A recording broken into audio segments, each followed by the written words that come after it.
Welcome to Anna Story Tales. क्या आप तसव्वुर कर सकते हैं कि एक खूबसूरत बिस्तर आपकी नींद की जगह आपकी अंधेरी कब्र बन जाए? शहजादा विराट के साथ भी कुछ ऐसा ही होने वाला था।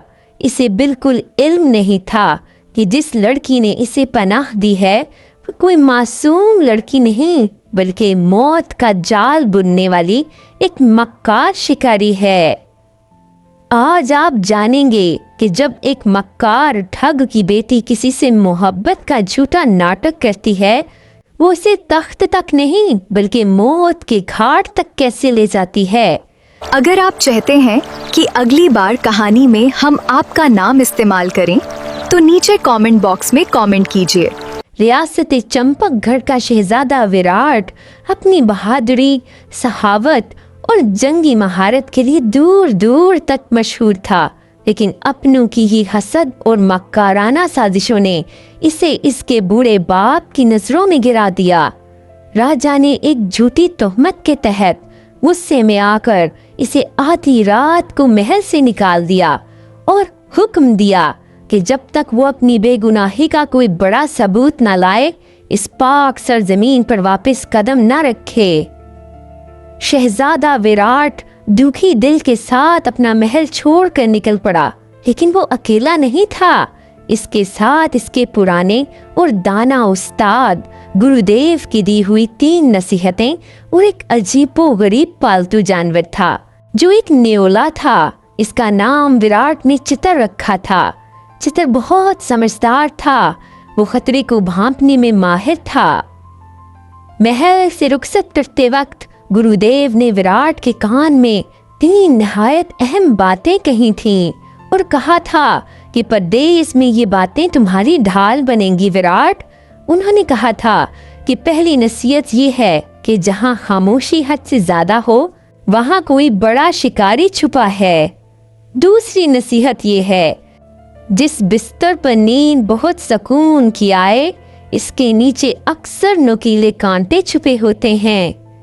और तीसरी नसीहत ये है कि औरत के आंसू हमेशा मोती नहीं होते, कभी कभी वो जहर भी होते हैं। विराट ने इस वक्त इन बातों को आम सी नसीहत समझा, लेकिन इसे मालूम नहीं था कि चंद ही घंटों बाद ये तीनों बातें इसकी जिंदगी के दरमियान दीवार बनने वाली हैं। शहजादा विराट अपने घोड़े पे सवार होकर कई दिनों तक सफर करता रहा, यहाँ तक कि वो एक ऐसे घने और तारीक जंगल में पहुंच गया जहाँ परिंदे भी पर मारते हुए डरते थे। जंगल में हर तरफ खौफनाक खामोशी का राज था। अचानक चितर ने अजीब और गरीब आवाजें निकालना शुरू कर दी और वो विराट के कंधे पर बैठकर कांपने लगा, जैसे वो अपने मालिक को किसी बड़े खतरे से आगाह कर रहा हो। विराट ने चारों तरफ देखा तो इसे सुनसान जंगल के बीचों बीच एक पुरानी लेकिन इंतहाई आलीशान और बड़ी हवेली नजर आई। ये हवेली दरअसल ठगराज नामी एक मक्कार और जालिम इंसान की थी जिसने अब तक सैकड़ों मासूम मुसाफिरों को धोखे से लूटकर इनकी हड्डियां इसी हवेली के पिछले बाग में दफन कर रखी थीं। ठगराज की 2 बेटियां थीं। बड़ी का नाम था अनन्या जो इंतहाई मक्कार और जादुई इल्म जानती थी, और छोटी बेटी का नाम सांझी था जो नेक दिल की थी। अनन्या के पास एक काला जादुई आईना था जिसकी मदद से वो हवेली के करीब गुजरने वाले मुसाफिरों की दौलत का अंदाजा लगा लेती थी। जैसे ही विराट इस हवेली के दरवाजे पर पहुंचा, अनन्या ने अपने आईने में देखकर अपने बाप से कहा, पिताजी, आज तो हमारे जाल में एक बहुत बड़ा और शाही शिकार आया है। इस मुसाफिर के घोड़े की जेन में 4 इंतहाई नायाब और कीमती शाही हीरे छुपे हैं जिनकी कीमत से हम एक पूरी नई रियासत खरीद सकते हैं। ठगराज ने एक खौफनाक शैतानी कहका लगाया और कहा, तो फिर देर किस बात की है, अपना सुनहरी जाल बिछाओ। और इसका ऐसा शाही इस्तकबाल करो कि वो भूल जाए कि वो घर से निकाला गया है और एक जलावतन शहजादा है। जब विराट हवेली के अंदर दाखिल हुआ तो बड़ी बेटी अनन्या ने अपनी झूठी मुस्कुराहट और खूबसूरती के सहर में जकड़ने के लिए एक जाल फेंका। इसने इतने रेशमी और धीमे लहजे में बात की कि विराट एक लम्हे के लिए अपने गुरुदेव की पहली नसीहत भूल गया। अनन्या ने रेशमी आवाज में कहा, आप बहुत थके हुए लगते हैं मुसाफिर। ये हमारा खानदानी और खास मशरूब है, इसे पीकर आपके सफर की थकन मिनटों में दूर हो जाएगी। इसने विराट की तरफ एक खूबसूरत सुनहरी प्याला बढ़ाया। विराट ने जैसे ही इस मशरूब को अपने होंठों से लगाने ही वाला था, अचानक नीचे बैठे चितर ने जोर से इसके पैर पर काट लिया। दर्द के मारे विराट का हाथ हिला और मशरूब के चंद कतरे फर्श पर जा गिरे। जहां वो कतरे गिरे वहां संगे मरमर का फर्श फौरन काला पड़ गया और इससे तेज धुआं निकलने लगा। विराट ने चौंक कर प्याला दूर फेंका और तलवार पर हाथ रखते हुए कहा, ये कैसा मशरूब है? क्या तुम यहाँ के आने वाले मेहमानों का इस्तकबाल जहर से करती हो? अनन्या के चेहरे का रंग उड़ गया, लेकिन वो मकरो फरेब की मलका थी। वो फौरन घुटनों के बल बैठकर रोने लगी और बोली कि ओ मेरे खुदा, लगता है किसी खादमा ने गलती से यहाँ पुराना और जहरीला केमिकल रख दिया था। आपने मुझे गलत समझा शहजादे, मैं तो सच्चे दिल से आपकी खिदमत करना चाहती थी। विराट ने देखा कि इसके आंसू मोतियों की तरह गालों पर बह रहे थे। इसे अपने गुरु की नसीहत याद आई कि औरत के आंसू कभी कभी जहर होते हैं। लेकिन अनन्या की मासूम शक्ल देखकर वो दोबारा शक में पड़ गया और खामोश हो गया। रात गहरी हो चुकी थी और हर तरफ अंधेरा छा गया था। ठगराज ने विराट को हवेली के ऊपर बने एक खास शाही कमरे में भेजा, जहां एक इंतहाई नरम और मखमल की चादर से सजा हुआ बिस्तर लगा हुआ था। ठगराज ने मुस्कुराते हुए कहा, शहजादे, अब आप यहाँ आराम कीजिए। यहाँ आपको ऐसी पुरसुकून नींद आएगी कि आप दुनिया के सारे दुख और थकन भूल जाएंगे। ठगराज के कमरे से बाहर जाते ही विराट जैसे ही बिस्तर पर लेटने के लिए आगे बढ़ा, इसी गुरुदेव की नसीहत याद आ गई। जिस बिस्तर पर नींद बहुत सुकून की आए, इसके नीचे अक्सर नुकीले कांटे छुपे होते हैं। विराट ने होशियारी दिखाई और अपना भारी भरकम वजनदार थैला उठाकर बिस्तर के बिल्कुल दरमियान में जोर से फेंका। जैसे ही वो थैला चादर पर गिरा, एक जोरदार मैकेनिक की आवाज आई और एक खूबसूरत बिस्तर दो हिस्सों में तकसीम होकर खुल गया। विराट ने नीचे झांक कर देखा तो इसके होश उड़ गए। बिस्तर के नीचे एक गहरा अंधेरा कुआं था, जिसमें सैकड़ों भूखे और जहरीले सांप फुनकार रहे थे कि माथे पर पसीना आ गया। इसे यकीन हो गया कि वो किसी हवेली में नहीं बल्कि एक मुनज़्ज़िम मौत के कारखाने में फंस चुका है, जहां से जिंदा निकलना नामुमकिन है। अभी वो इस खौफनाक मंजिर को देख ही रहा था, अचानक कमरे की दीवार में छुपा खुफिया दरवाजा खुला। ठगराज की छोटी बेटी सांझी अंदर दाखिल हुई। इसके चेहरे पर सच्चा खौफ था, वो लरस रही थी। विराट ने गुस्से में फौरन अपनी तेज तलवार इसकी गर्दन पर रख दी और कहा, तो अब तुम्हारी बारी है। क्या तुम मुझे कोई नया जहर देने आई हो या इस सांपों के कुएं में धिक्का देने के लिए आगे बढ़ी हो? सांझी ने हाथ जोड़कर रोते हुए कहा, शहजादे, खुदा के लिए खामोश रहिए और मेरी बात सुनिए। अगर मेरे जालिम बाप और मक्कार बहन को पता चल गया कि मैं यहाँ आई हूँ, तो वो मुझे भी इन सैकड़ों मुसाफिरों के साथ जिंदा दफन कर देंगे, जिनकी रूहें इस हवेली के बाग में भटक रही हैं। मेरी बहन अनन्या ने आपके घोड़े की जीन से वो चारों शाही हीरे चुरा लिए हैं और अब वो अपने चेलों के साथ आपको ज़िबा करने की तैयारी कर रही है। सांझी ने मजीद बताया कि इसका बाप एक इंतहाई कदीम खतरनाक काला जादू जानता है। वो आपको मारकर आपका शाही खून इस काले आईने पे छिड़केगा ताकि इसे दुनिया के तमाम छुपे हुए खजानों का पता चल सके। आपको इसी वक्त यहाँ से भागना होगा, वरना अगला सूरज आपकी मौत की खबर लेकर आएगा। विराट का खून खोल उठा, लेकिन इस बंद रास्ते में इसे अपने गुरु की आखिरी नसीहत याद आई, जहाँ रास्ता बंद हो वहाँ कहानी का सहारा लो, क्योंकि लफ्ज तलवार से ज्यादा काट रखते हैं। अभी वो दोनों बात ही कर रहे थे कि अचानक कमरे का दरवाजा एक जोरदार धमाके से खुला। अनन्या के हाथ में एक चमकता हुआ जहरीला खंजर था।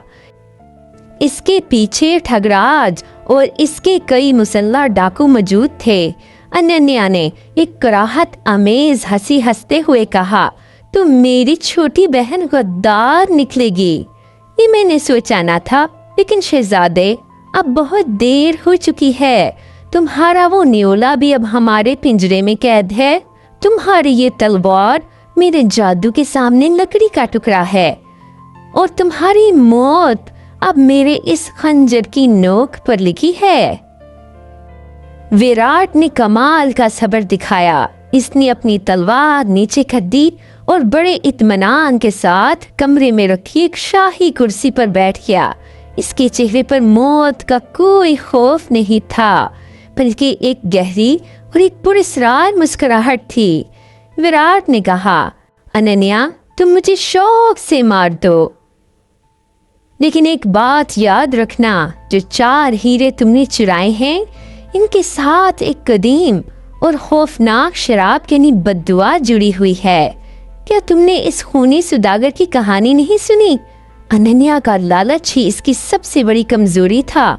वो रुक गई और गुस्से से बोली, कौन सा सुदागर? क्या बकवास कर रहे हो तुम? विराट ने कहानी सुनाते हुए कहा, वो सुदागर जिसने इन हीरों को बगैर मंत्र के छुआ और अगले ही लम्हे इसका पूरा जिस्म तड़प तड़प कर पत्थर का बन गया। ये हीरे सिर्फ वो शख्स अपने पास रख सकता है जिसे इनको बेदार करने का खुफिया शाही मंत्र आता हो। अगर तुमने मुझे अभी मार दिया, ये हीरे तुम्हारे हाथ लगते ही तुम्हें और तुम्हारे बाप और इस पूरी हवेली को राख का ढेर बना देंगे।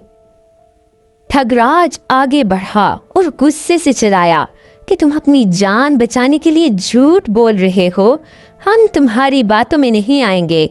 विराट ने मुस्कुराकर कहा, अगर यकीन नहीं है तो आजमा कर देख लो।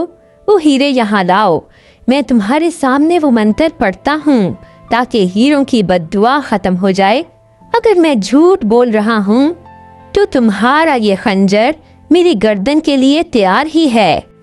अनन्या और ठगराज इसके झूठे शहर में आ गए और वो हीरे लेकर हवेली के बड़े हाल में आ गए।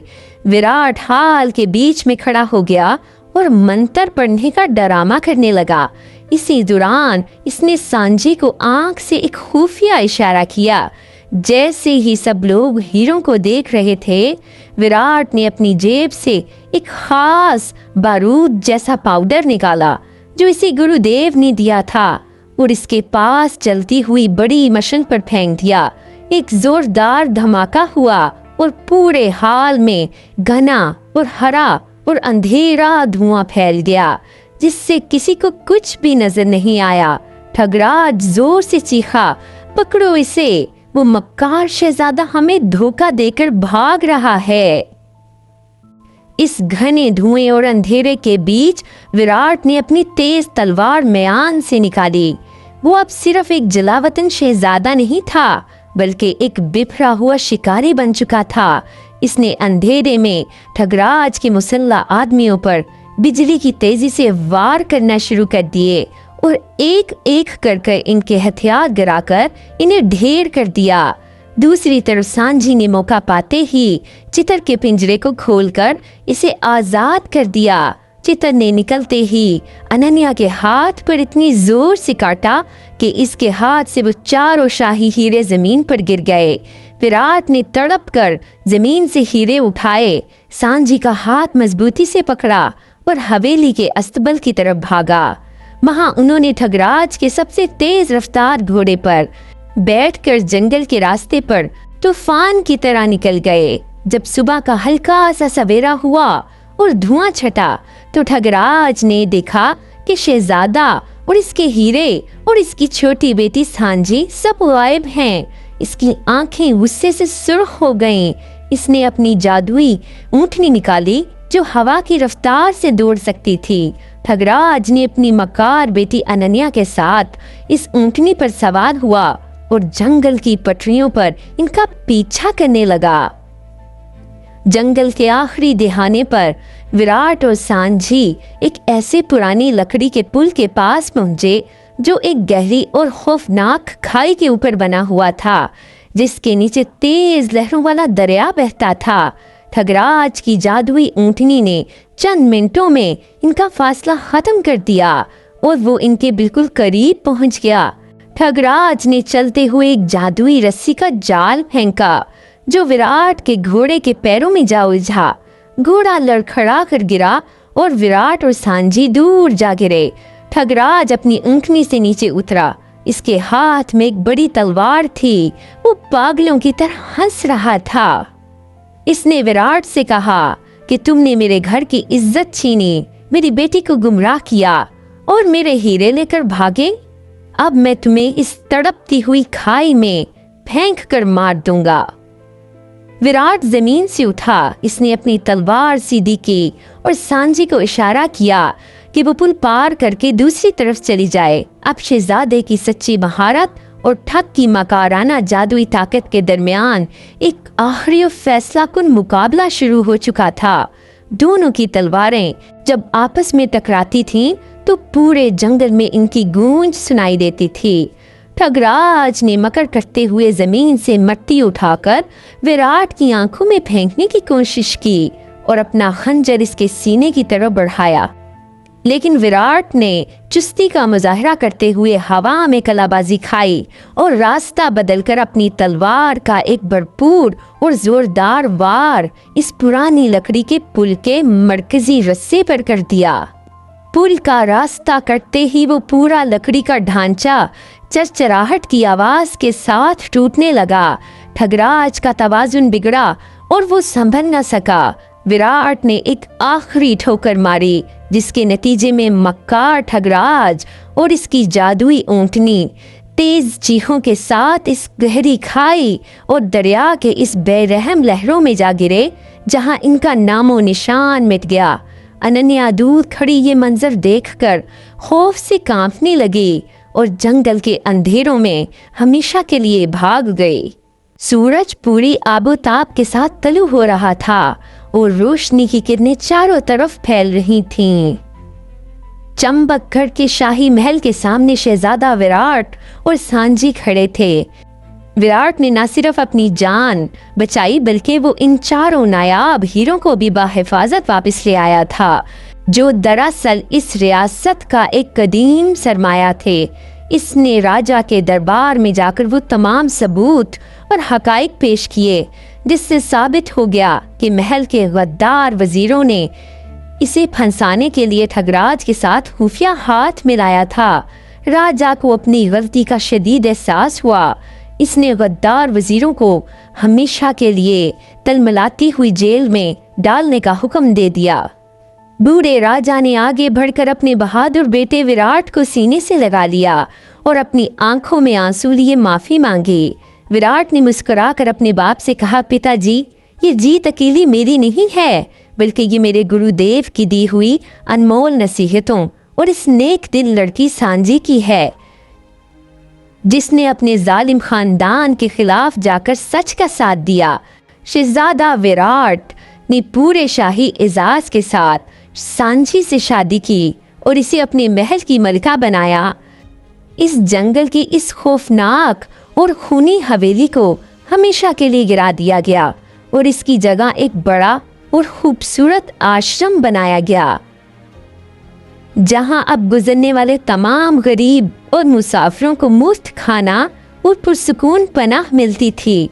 जिंदगी के इस कठिन सफर में जब सब रास्ते बंद नजर आने लगे तो इंसान को अपनी अकल, सब्र और बड़ों की दी हुई सच्ची नसीहतों का दामन कभी नहीं छोड़ना चाहिए, क्योंकि असल बहादुरी सिर्फ तलवार चलाने में नहीं बल्कि दुश्मन के बिछे हुए मक्कार जाल को इसी के खिलाफ इस्तेमाल करने में है। नेकी की ताकत हमेशा बुराई के मकर को खाक में मिला देती है।